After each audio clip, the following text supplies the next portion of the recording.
What's up guys, I'm Allie and this is Treat Your Shelf, and today I'm going to be filming my June wrap up. This month has literally flown by. I've been on vacation. I've literally been in like 4 different states this month. It's just been a whirlwind. So this month I actually participated in 2 different readathon kind of things for my book club, and the first one was Bookopoly, which is actually still going on until July 12th. And then the second one was an ebook readathon that only lasted about a week, so I only got through about 2 books from them. But anyways, so we're just going to get into the books and everything that I read, and I'm kind of just going to direct you into how I did my monthly picks. So the first book that I read, it was actually an audiobook, was The Light We Lost by Jill Santopolo. It is kind of a fairly new contemporary romance, and it's just about this couple who is kind of on the rocks, going back and forth. They really have a lot of love for each other and understand each other, but life just keeps happening. He has a passion for going to these different countries and taking photos in these different countries and just like immersing himself in wars and like really dangerous locations actually.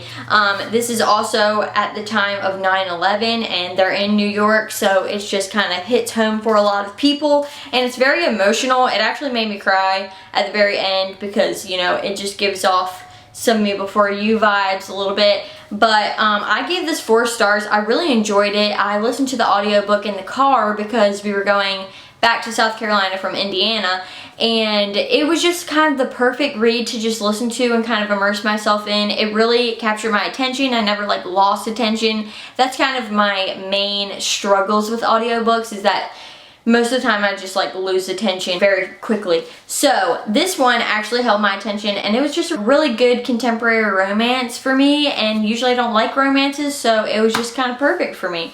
And then the second one that I read was my first one for Bookopoly. So I landed on Nonfiction. So I read Half Broke Horses by Jeanette Walls. It's a memoir, nonfiction, kind of spun into a novel because some of the parts she kind of had to like make fiction a little bit. But I gave this 3 stars. It was pretty good. It was about Jeanette Walls' grandmother, and her grandmother literally just went through so much stuff.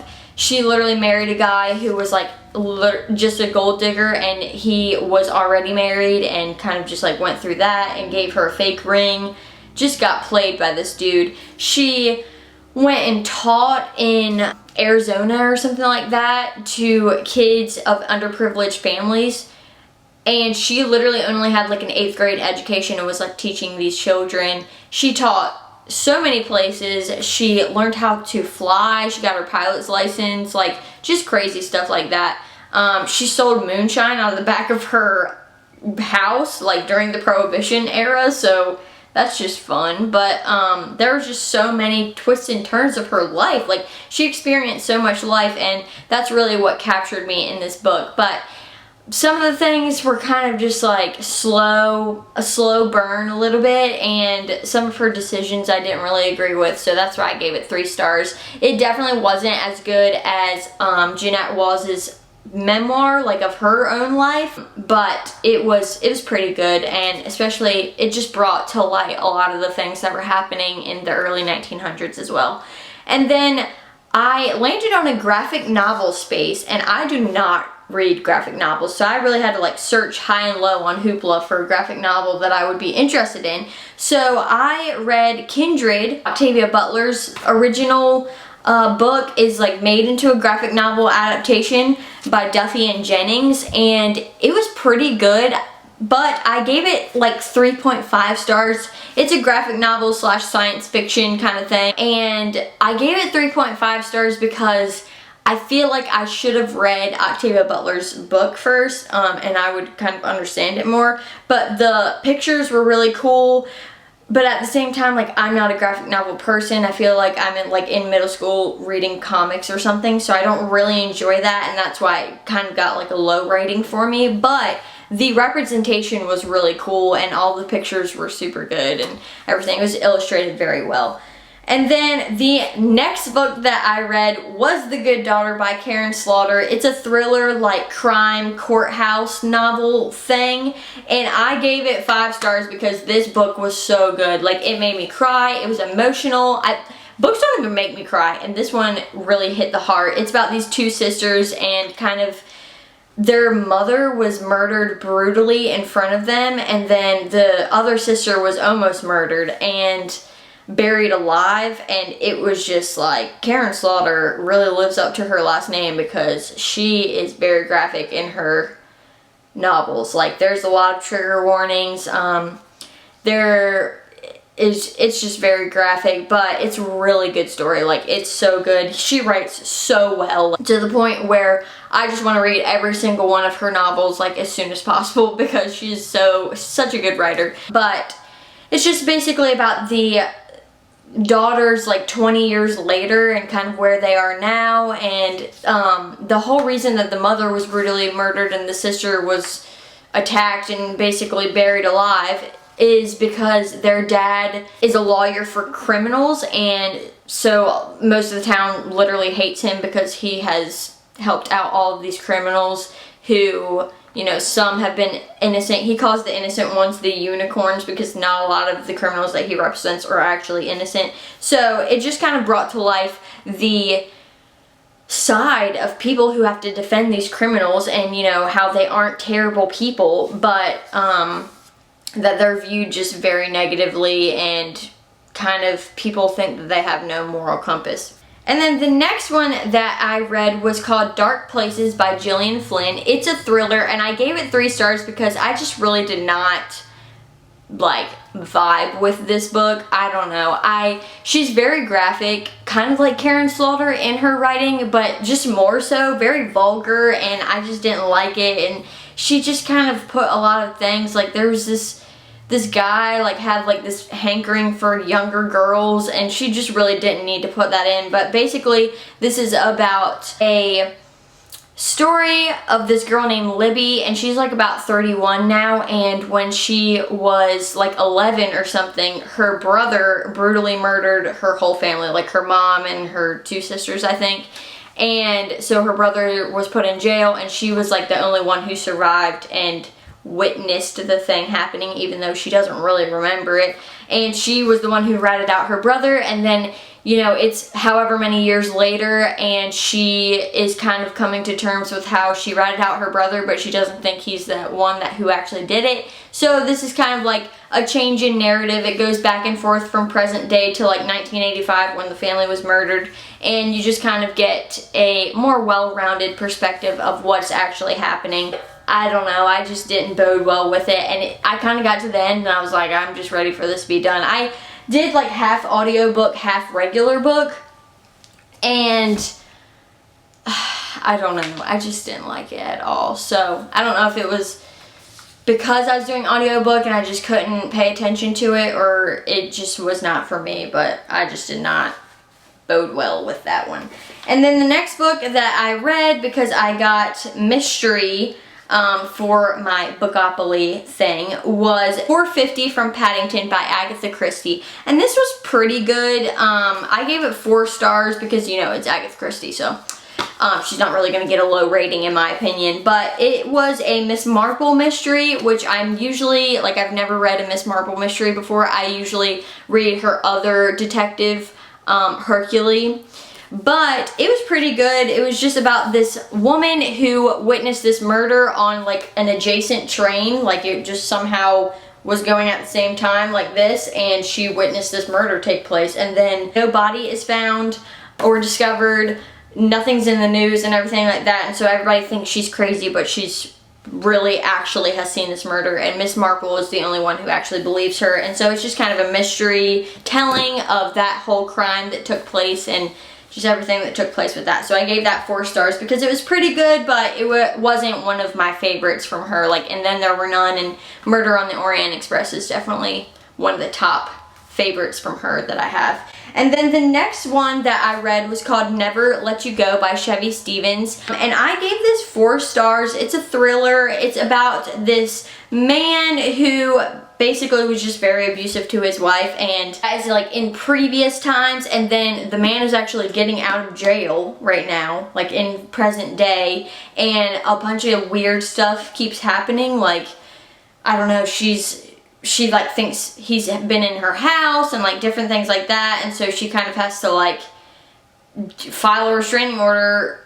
But then like you think, oh, maybe it's not really him doing this, and then the kind of like key connection is that they have a daughter together, and the daughter is the one who has been contacting the dad and like talking to him and meeting with him secretly, because, you know, she still wants a relationship with her dad, even though the mom really does not want any part of that happening, because she still remembers the abusive side of him and not the, you know, nicer side that has come out after so many years in prison. So this is definitely a thriller, big plot twist at the end that I personally did not see coming, and it's really awesome. He actually went to jail because he like killed this lady drunk driving. He like ran into this lady, and just kind of crazy events. Like, he was on the way to go try to get the wife because the wife was trying to leave him, and he was like involved in manslaughter. So he's getting out of prison, crazy things are happening, we don't know who's doing it, and it's just a wild ride all around. So I gave that 4 stars. I think some of the writing could have been better,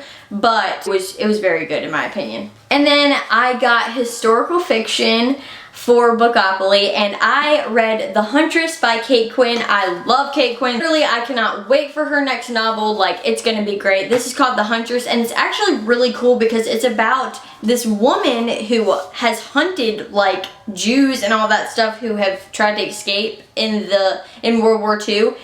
But this is kind of like present day, and these people are actually trying to hunt her again, and she's like totally created a false identity, and there's just so many different points of views, and you fall in love with all these characters. I love Nina's character. She's like a Russian goddess. Like, I love her. She's so just daredevil person, and she was a pilot and kind of just married this British guy because she wanted to get citizenship in England, and then she kind of like slowly starts to actually fall in love with him. So it's a really, really good book. So complex. I can't even do it justice by explaining it because I'll leave out some key parts. So definitely check this out. This was a 5-star book for me. I literally love anything that Kate Quinn writes. She is just the master of historical fiction. Oh my goodness, like, it's so good. The next book that I read, which I got nonfiction on Bookopoly, was On Writing by Stephen King, and I was so looking forward to this book. Oh my goodness, like, I love Stephen King and I really respect him as a writer. Like, he's just so acclaimed and has written so many different works. Like, anybody who even doesn't even read knows who Stephen King is at this point. Like, it's just so awesome. And this did not disappoint. I gave it a 4-star just because he alluded to some books and some time period things that I didn't really know what he was talking about, like some music things from the 70s and 80s and like some books that I've never read and stuff. And so definitely need to go back and read some of the books that he was talking about so I can better understand what he's saying. But he literally goes through like sentence structure all the way up to these amazing tips that I've never seen. Like, he says, for example, when you finish a book, give it 6 weeks before you even edit it, just so that you can literally almost forget about it and have a new fresh set of eyes on yourself, basically, when you come back and review it. And I just thought that was like some key advice that I literally have never thought of, and it was just really good. The very beginning of this, like the first maybe like 150 pages or something like that, is actually his like own story of how he became infatuated with writing and like the different successes and failures that he faced, and how he literally clipped rejection letters on his wall and stuff. And it really gives him a very personal standpoint too, because you think of Stephen King and you're like, wow, how messed up is that guy that he literally comes up with all these crazy, horrible plots. He's actually literally awesome. Like, you know, he's not necessarily a Christian, but he believes in a higher power. He is in love with his wife and has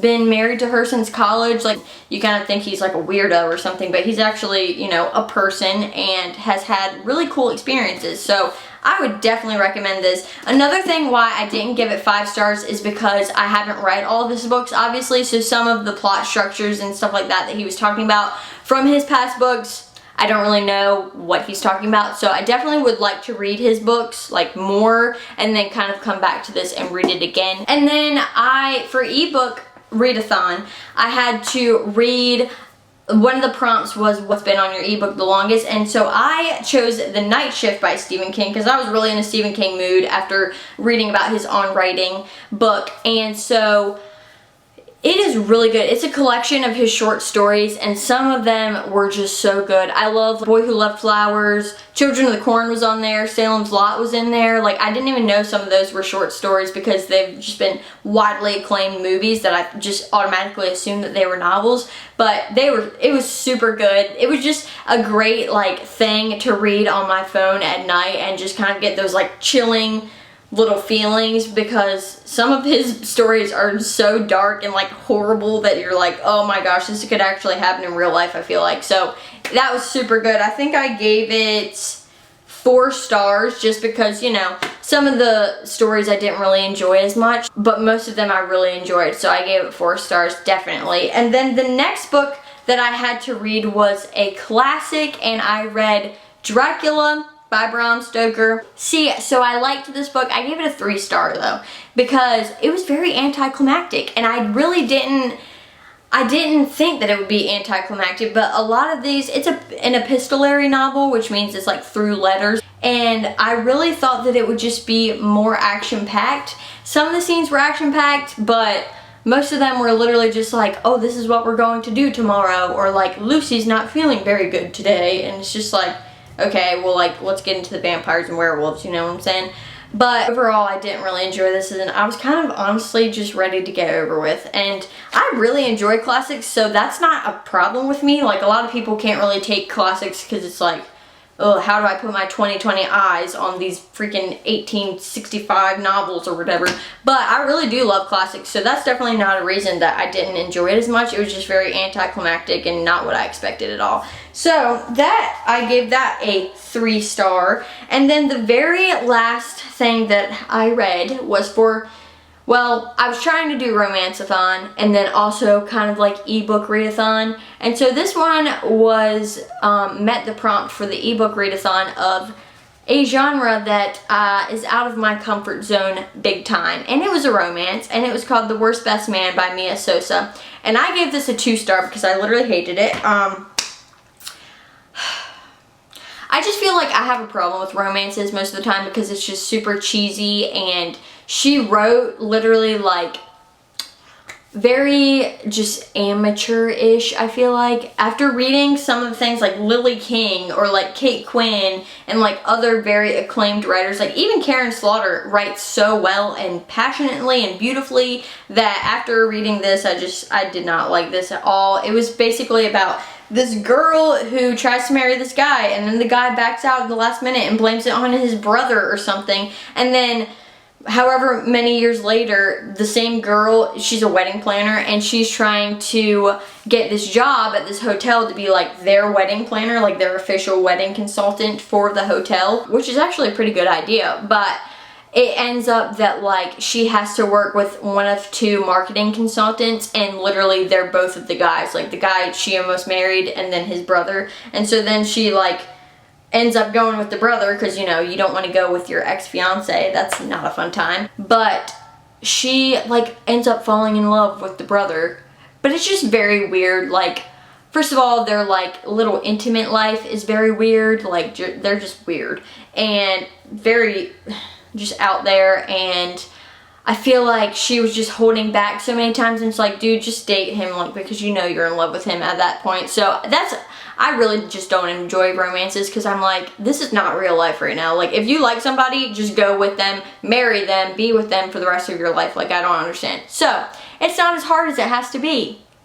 I gave that 2 stars because I just really did not enjoy that, and I didn't even finish it for Romance-a-thon. I didn't even read anything for Romance-a-thon because I was so like disappointed in that book that I was like, oh, I don't want to read that anymore. So that is all the books that I have for you. I think it was, let's see, 12 books in all that I read. So, and sorry that this kind of was delayed a couple of weeks because I was on vacation and it was fun. So I will see you in my next video.